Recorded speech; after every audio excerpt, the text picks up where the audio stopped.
Welcome to the Three Martini Lunch. Grab a stool next to Greg Columbus of Radio America and Jim Garrity of National Review. Three Martinis coming up. Well, another real quiet weekend in the political world, for heaven's sake. Yesterday, we got the news that we had been expecting to come at some point, just given the unrelenting pressure on Joe Biden, despite his stubbornness that the Democrats wanted him out of the 2024 campaign, and now he is out of the 2024 campaign. Yesterday, like any good American, I was watching the end of the British Open and Xander Schauffele and the Americans completing the sweep of the majors with my father-in-law, who's actually a good golfer. I am not. And then he looks at his phone and goes, Biden dropped out. So then the next 2 hours were spent watching cable news coverage of that. But Biden on X, Twitter, whatever you want to call it, just releases this statement, apparently before a lot of his campaign staff even knew. So clearly this was well planned out. He goes on and on about what he thinks he accomplished as president. Then he says, "It's been the greatest honor of my life to serve as your president. And while it has been my intention to seek re-election, I believe it is in the best interest of my party and the country for me to stand down and to focus solely on fulfilling my duties as president for the remainder of my term. I will speak to the nation later this week in more detail about my decision."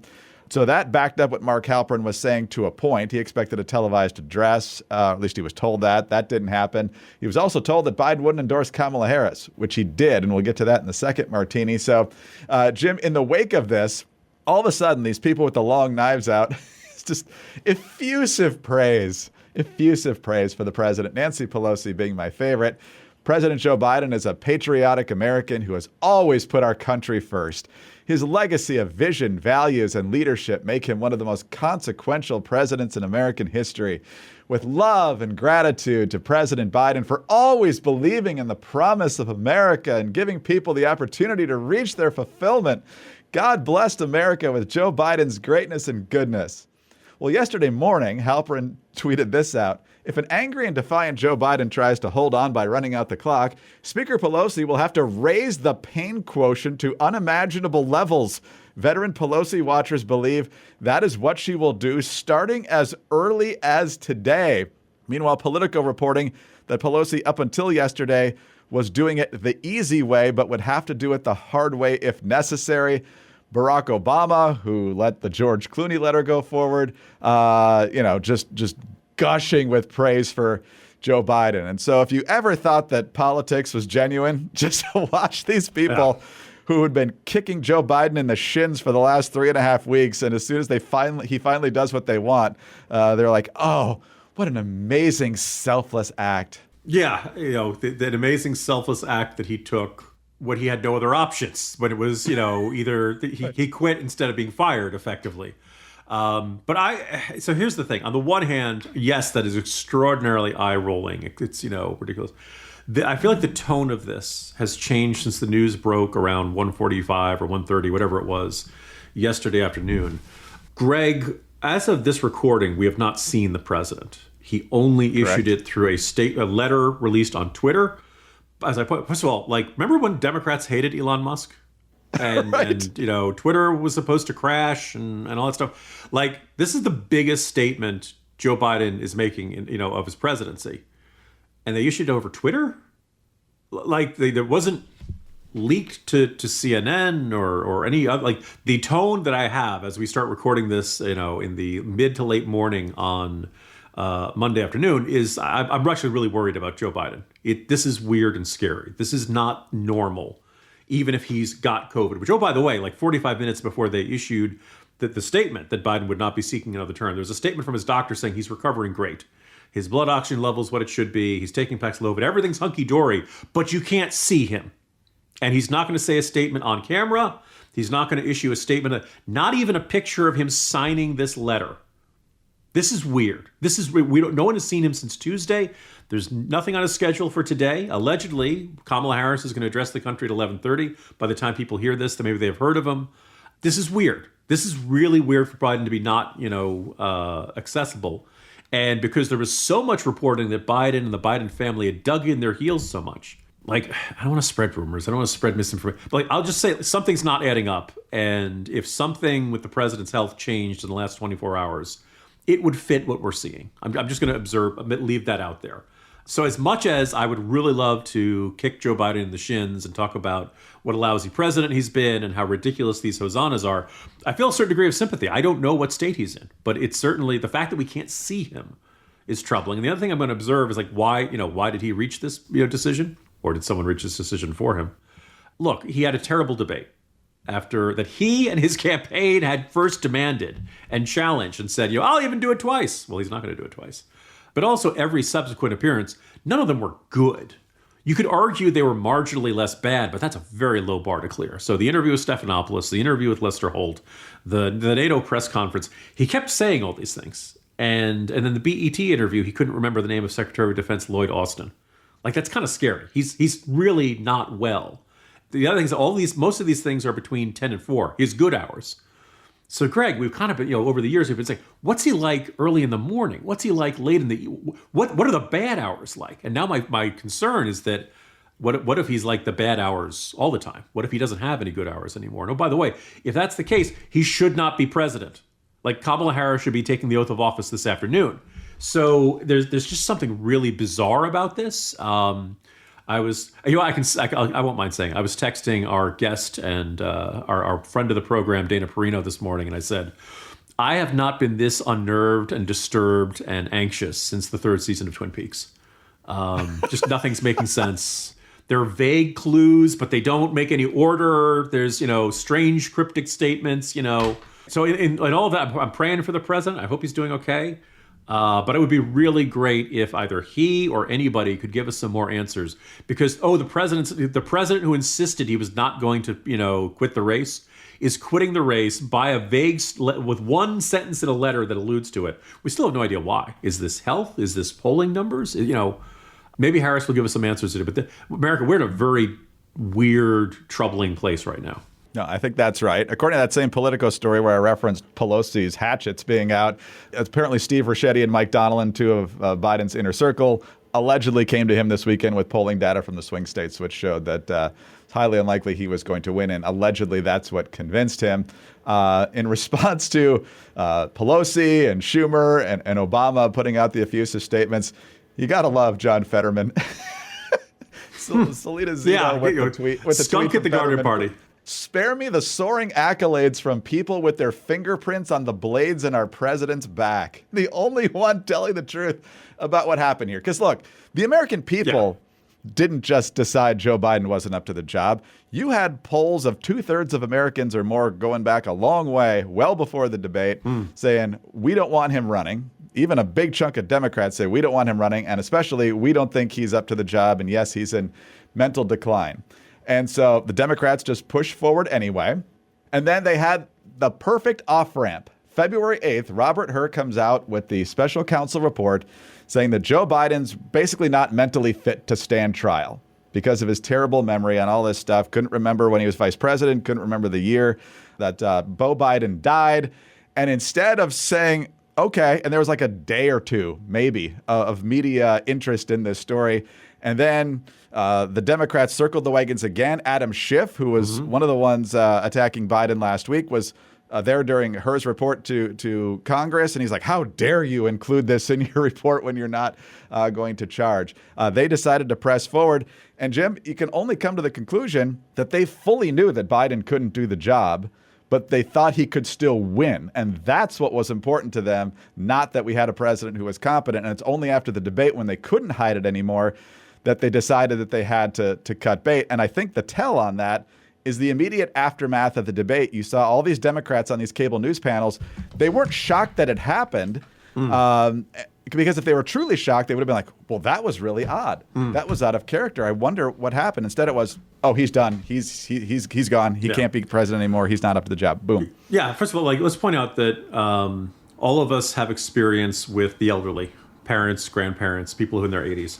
And it was inevitable that Joe Biden was going to have, that the odds of Joe Biden being able to perform the duties of the presidency at age 86 were exceptionally unlikely. and that it was going to take, maybe Grassley could pull it off. We joke a bit about Chuck Grassley with all the push-up contests, but like most people in their 80s, they're supposed to be in their golden years, supposed to be playing shuffleboard and enjoying their golden years of life. They're on the way out. And as soon as Biden turned, like, you can argue about how accelerated the decline was. We can argue about whether the Biden of today is the same as the Biden of 2022. By the way, one of the more interesting theories is like, did the lack of a red wave in 2022 doom the Democrats? That if he'd had a really lousy midterm, would there be a lot more talk of, okay, thanks, Joe, it's time for you to hang it up. It's time to prepare to nominate Harris, and he could have had a real primary, all that kind of stuff. But Biden was riding high. So he was like, okay, we're going to stick around. And with disregard for the possibility of him declining further in a way that could not be hidden, the way that could not be stage managed. And I just want to point out, after the Her report, it was Kamala Harris who went out in front of the cameras and said, the comments that were made by that prosecutor, gratuitous, inaccurate, and inappropriate. The way the president's demeanor in that report was characterized could not be more wrong on the facts and clearly politically motivated gratuitous. Bullcrap. That was absolutely accurate. We saw it from the transcript. We'd love to hear the audio.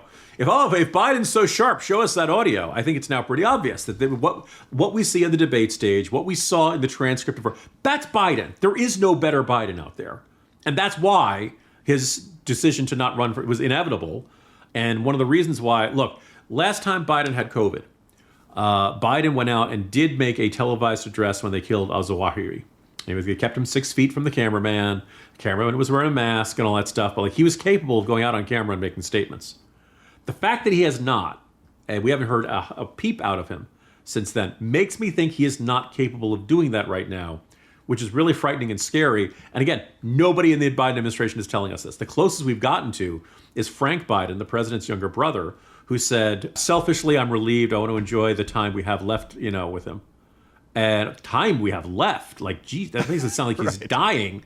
And then the next thing that the Biden White House put out a statement saying Francis Frank Biden is an alcoholic and should be, Now here's the thing. You know how we know Biden's not up and around and about?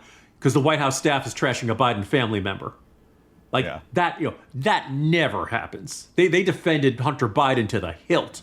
So that to me says Biden is not around looking at any of these statements that are going out there. So anyway, we will see. Probably by the time we tape again, we'll get more answers. I hope we have more answers.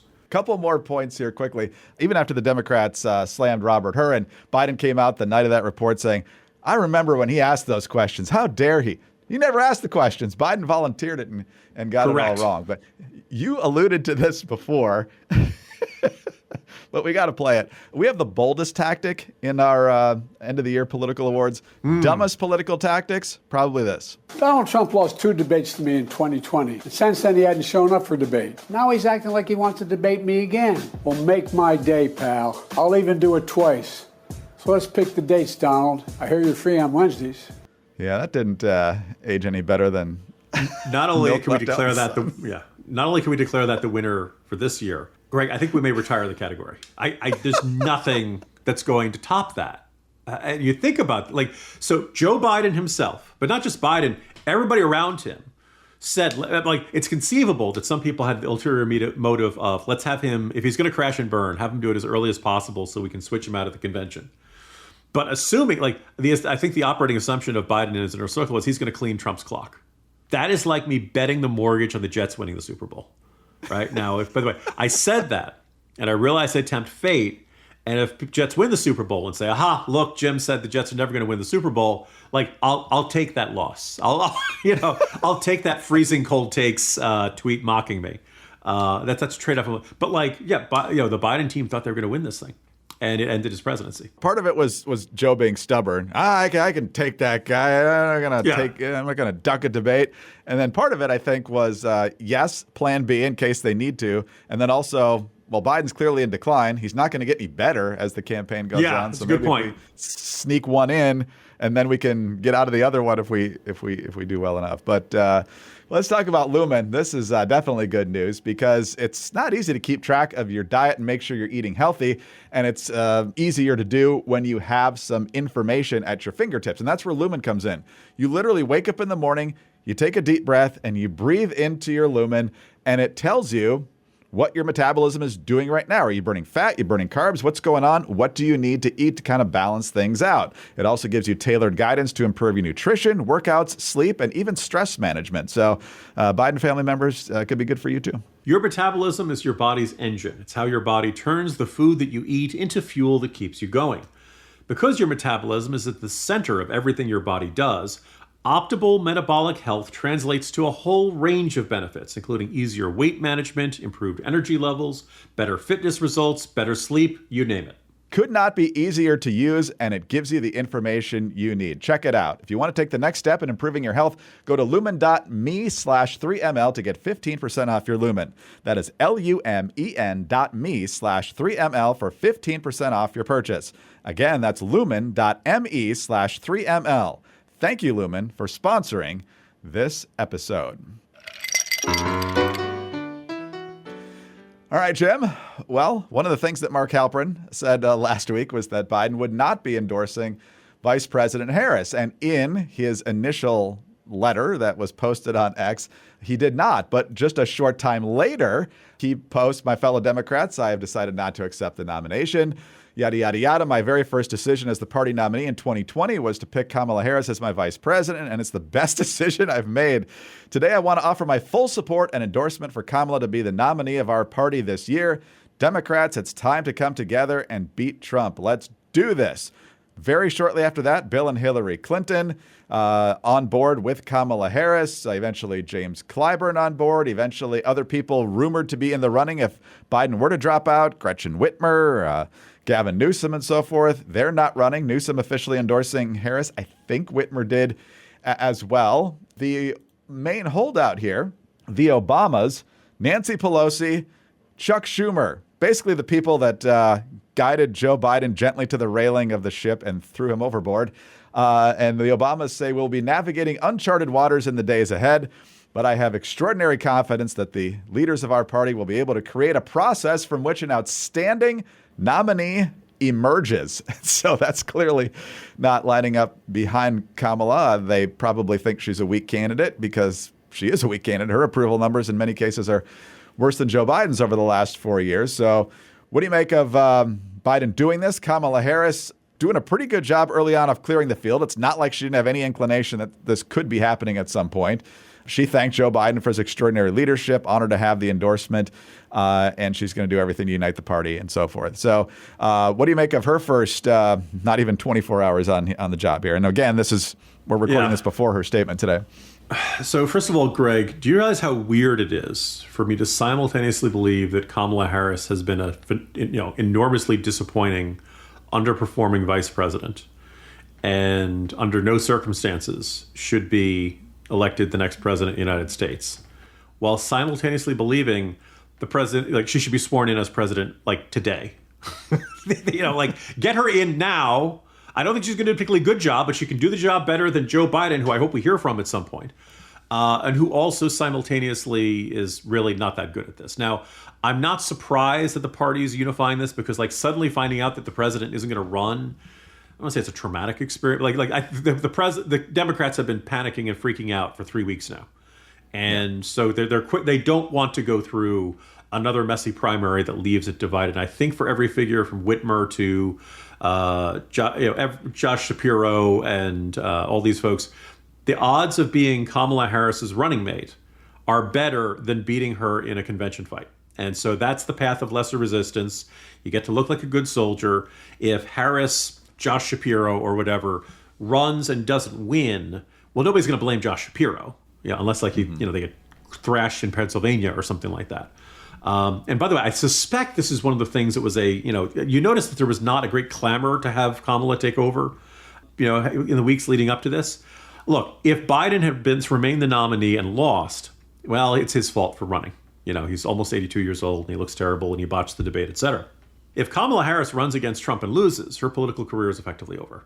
And so for her, it's much better to be the running mate, roll the dice, hope that, she gets, if they win, she can take over at 12:05 on inauguration day for all, for if that's what it takes. The fact that you're not seeing people elbowing Kamala out of the way, not even Gavin Newsom. I think is a testament that like the Democrats recognize Donald Trump is not going to be somebody who's going to be easy to beat, that they are in a hole, that Biden's record is really tough to defend.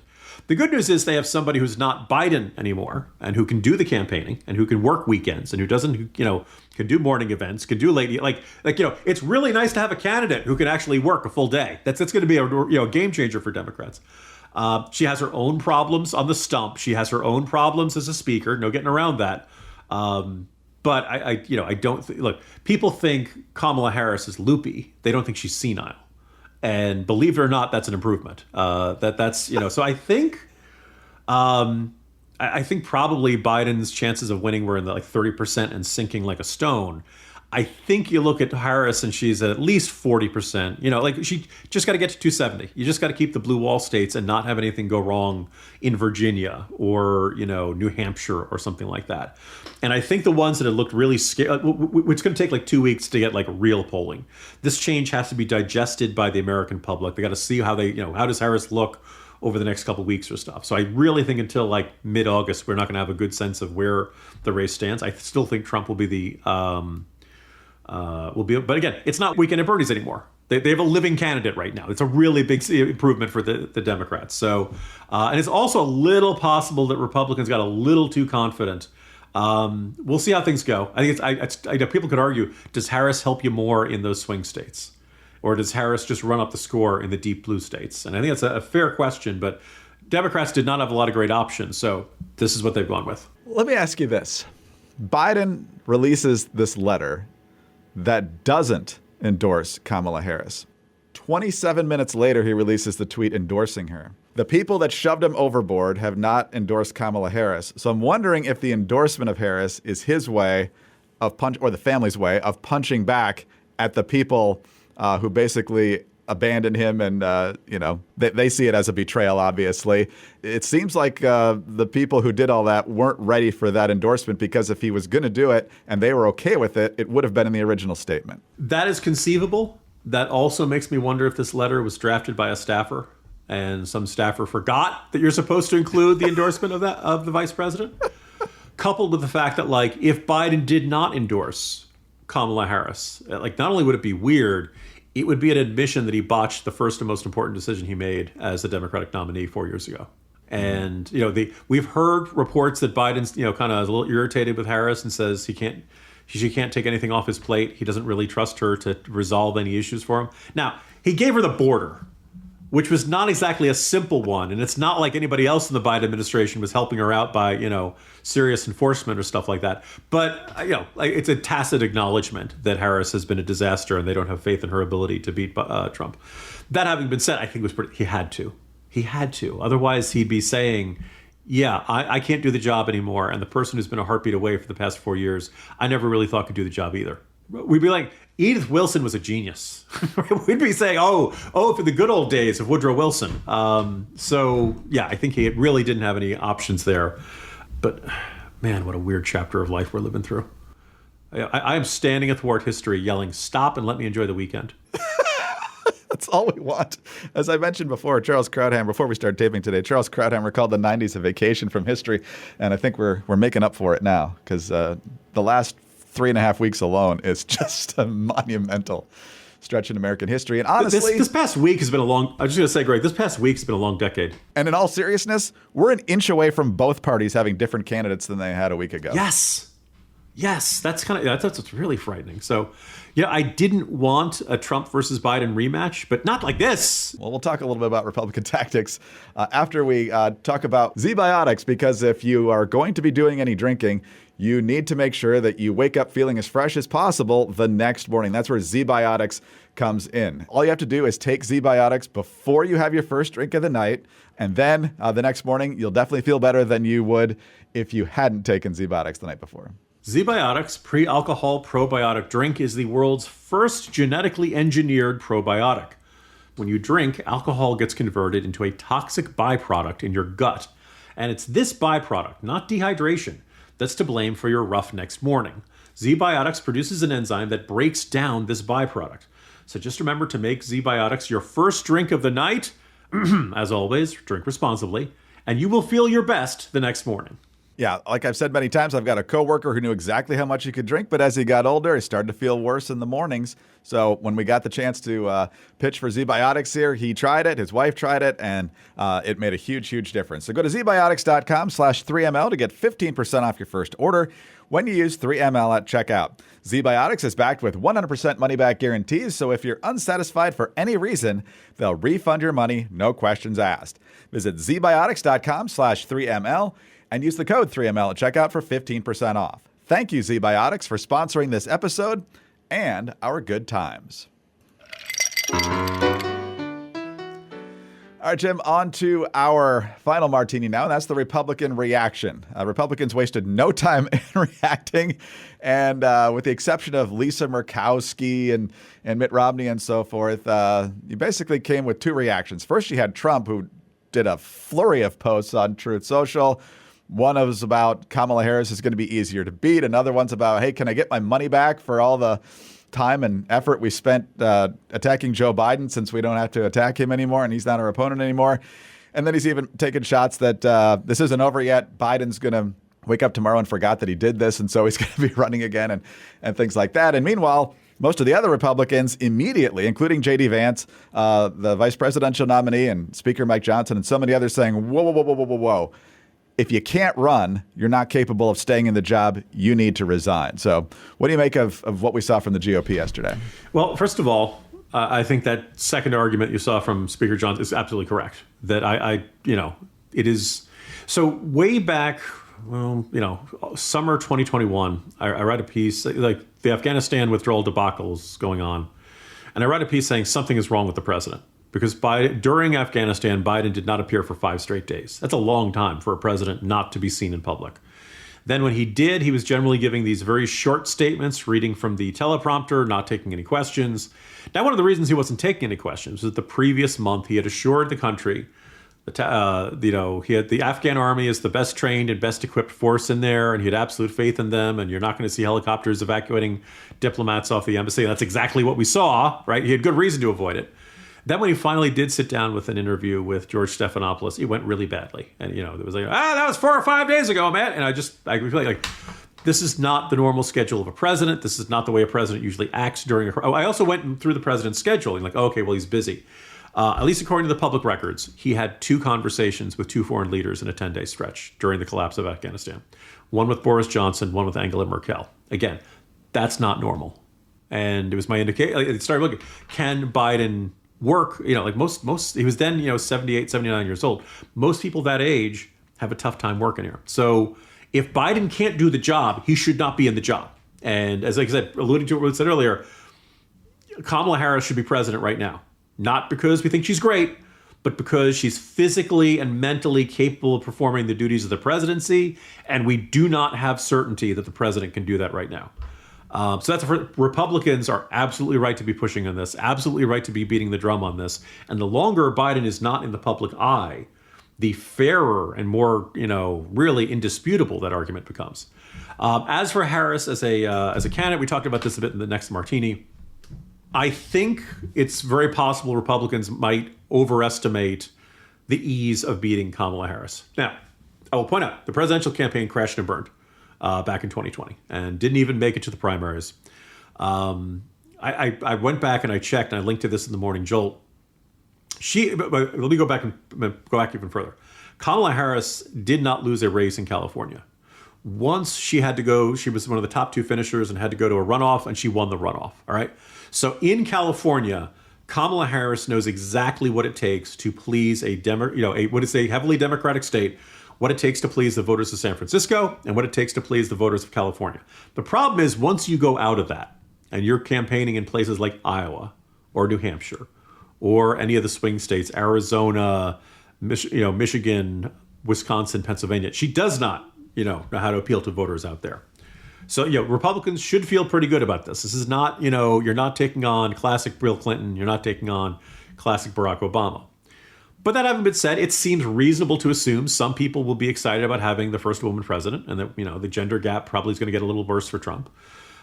You'd assume that this is going to help some with blacks and other minorities. Not necessarily a huge guarantee, and Trump's numbers have been inching up amongst those groups. again, she can communicate better than Biden can. You take away the age issue, Democrats are going to start pointing the fingers. Trump is 78. He's going to turn 80 during his presidency. Now, I think Trump's stamina is no longer in dispute after that 92-minute speech. If anything, I think Trump might have a little too much stamina. I prefer him to slow down a little bit. But let's observe. Trump has always had high negatives. Trump has always had a whole bunch of these people in this country who don't like him. He has always been the greatest turnout tool that the Democratic Party has. Now, Kamala Harris may be an effective turnout tool for Republicans. And to say, oh, you didn't like the Biden era? Here's somebody who's even further to the left, right? Here's somebody who, but the other thing which is kind of, again, I don't want to freak everybody out on a Monday, but it's been so we either have Biden as president for the next 6 months in whatever conditions he's in, or we have Harris. How do you think Vladimir Putin's feeling today? How do you think Xi Jinping is feeling today? How do you think the Houthis and the Iranians and, I was on Hugh Hewitt's show with Dwayne Patterson guest hosting. And he pointed out the administration never put out a statement on the Houthi strike, the Houthi drone that crashed in Tel Aviv, right, nor the Israeli response. There was never a statement. It's like it just didn't happen. I think it's a sign they can't keep up with events. So we could be entering a very unnerving 6-month period in American history where it's just not clear who the president is and how awake the president is and who's actually running the government. So yeah, good luck, America. Yeah, weakness and a vacuum are always attractive for bad guys. Jim, strategy here. If you're the Republicans, do you go aggressive now, early, defining Kamala Harris? Because even though she's a well-known name, she's going to be defined by both parties. Do you do the Obama against Mitt Romney thing, get it out there right away, and risk potentially her fading and having an even stronger candidate become the nominee somehow? Or do you hold your powder, wait till it solidifies a little bit, but also give the Democrats a chance to define her first, and then nuke her when it's pretty much inevitable that she's the nominee? I would, open fire, metaphorically, let me emphasize, in light of recent events. But yeah, and this is a person who's got a approval rating right around 37, 38%. You don't have just, this is not a really difficult thing to tear that. You probably emphasize, I know what I was starting to say earlier. So Kamala Harris's career was going great right up until she ran into Tulsi Gabbard on the debate stage. And Gabbard just gut her like a fish, pointing out all the hypocrisy in her prosecutor record. Most notably that she joked about smoking marijuana and then pointing all the people that Harris had prosecuted for marijuana possession. And that, I think, is going to, is the sort of thing that resonates. And so if you want to go out there and paint Harris as this blatant hypocrite and this, abuse of authority and, insane double standards and all that stuff, great. By the way, I would not go after Harris as a diversity pick, a DEI hire. By the way, keep in mind, I know why Republicans make that argument. I think there's a certain amount of value to it. I just think you don't, there are other softer areas, right? There are other target-rich areas that will quickly, because any attack's going to be the attacks going to be say, oh, that's racist, that's sexist. You want to go after her on stuff that's indefensible. You want to go after her on her record, on her decision-making. You want to say, how'd she do on the border? Let's point out, when she came into office in 2021, there were unnamed sources close to Kamala Harris who were talking about how much she had to be briefed and brought up to speed. Now, by the way, if I'm Kamala Harris and my staffers are leaking to the press that I need to be coached up on foreign policy, you're fired, right? But also notice the sheer chaos in her offices all the time, how staffers are always coming and going, how everybody leaks, everybody talks about how unhappy they are working for her. There's a fascinating story. I think there's something actually deeply insecure about Kamala Harris. And that's what the nervous laugh comes from. And that's where the Hallmark card haiku stuff and why she always looks like she's giving a book report on a book she didn't read. I think she is someone who everything was working great until the 2020 campaign. And then it stopped. And now she doesn't know what to do. And there's this nervousness. There's this anxiousness in her public appearances. She's afraid for things to go terribly wrong, and that's how you end up with I've been to the border. You have not been to the border, and I also haven't been to Europe. There's this weird. There's no shortage of material. So I would go with that. And if you force the Democrats to have the third nominee in a 5-week stretch, then I think the Democrats come across as ironically, Donald Trump becomes the candidate of order and stability compared to the Democrats. Well, let's take a little look at some of Kamala's greatest hits. This isn't even about her meandering commentary. This is just her position on some issues from ICE, Immigration Customs Enforcement, to environmental issues, to Ukraine. A lot of the signs at the rally you just held were people standing there saying, abolish ICE. Yeah. Is that a position that you agree with? Listen, I think there's no question that we've got to critically re-examine ICE and its role and the way that it is being administered and the work it is doing. And we need to probably think about starting from scratch. There's no question I'm in favor of banning fracking. Leaders have to lead, and plastic we can straws adapt. are a big thing right now. Yeah. Do you ban plastic straws? I think we should. Ukraine is a country in Europe. It exists next to another country called Russia. Russia is a bigger country. Russia is a powerful country. Russia decided to invade a smaller country called Ukraine. So basically, that's wrong. Okay, she's not wrong about that, but unless she was briefing kindergartners, that seems a bit simple. Yeah. So, Jim, there's lots. Anyway, Fact it's a target-rich check, true. environment. It's a target-rich environment is the point. Elena Plott worked for National Review for a little while, then went over to the Atlantic and wrote a really big profile on Kamala Harris earlier this year. I want to say in spring, maybe even late winter. And kind of the tone of it was like, why is Kamala Harris so disliked, and why is her approval rating in the upper 30s when everybody around her says she's so great? Now, you and I can come up with a couple theories for that, gee, maybe she's not so great. But the interesting is, like, Democrats a lot see Kamala Harris and see somebody who should be phenomenally popular.